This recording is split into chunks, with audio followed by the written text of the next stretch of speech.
Perjalanan Zulkifli Hasan di dunia politik Indonesia adalah kisah ambisi yang terencana dan kemampuan beradaptasi. Dimulai di parlemen, ia membangun reputasi dan jaringannya yang mendorongnya ke panggung nasional. Kesempatan besarnya datang saat ia menjabat Menteri Kehutanan di bawah Presiden Yudhoyono, menempatkannya di pusat kebijakan sumber daya. Kemudian, Presiden Jokowi menunjuknya sebagai Menteri Perdagangan, menjadikannya sosok langka yang dipercaya oleh berbagai pemerintahan. Zulkifli juga pernah menjabat Ketua dan Wakil Ketua MPR, menguasai baik ranah eksekutif maupun legislatif. Kemampuannya menavigasi lanskap politik yang berubah-ubah, membuatnya tetap relevan di tengah perubahan zaman.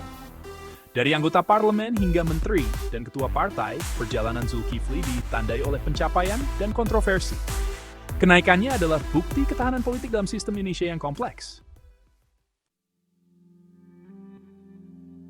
Akar politik Zulkifli Hasan tertanam kuat di Partai Amanat Nasional atau PAN. Ia memulai sebagai penggerak di balik layar, mempelajari mesin partai dari bawah. Menaiki tangga jabatan, ia menjadi sekretaris jenderal. Lalu, pada tahun 2015, terpilih sebagai ketua umum.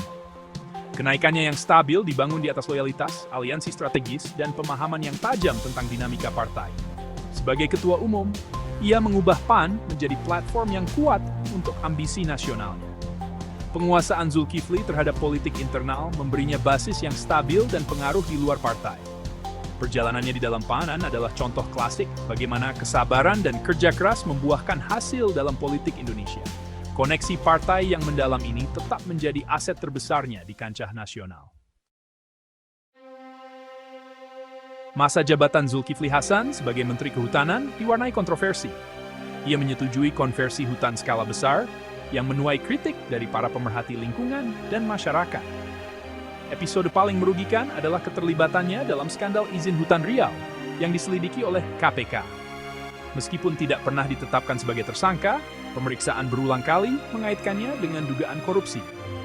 Zulkifli membela tindakannya dengan mengatakan bahwa ia mengikuti saran teknis, tetapi publik melihat seorang menteri yang diselimuti awan. Kasus Riau menjadi noda permanen dalam catatannya, memicu keraguan tentang komitmennya terhadap reformasi. Kontroversi-kontroversi ini terus membayangi warisan politiknya.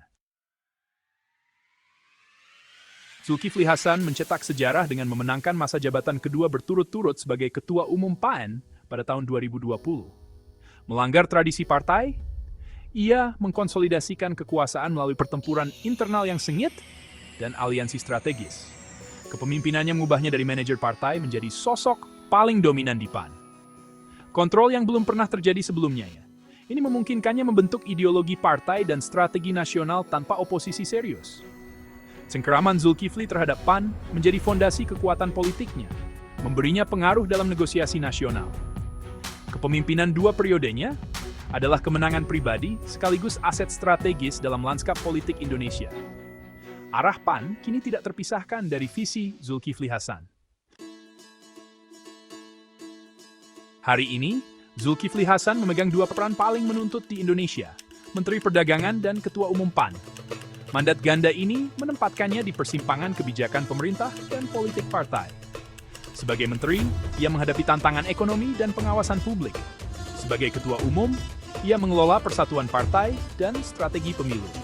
Para kritikus memperingatkan tentang garis batas yang kabur dan potensi konflik kepentingan, mempertanyakan kemampuannya untuk melayani kedua peran tersebut secara imparsial.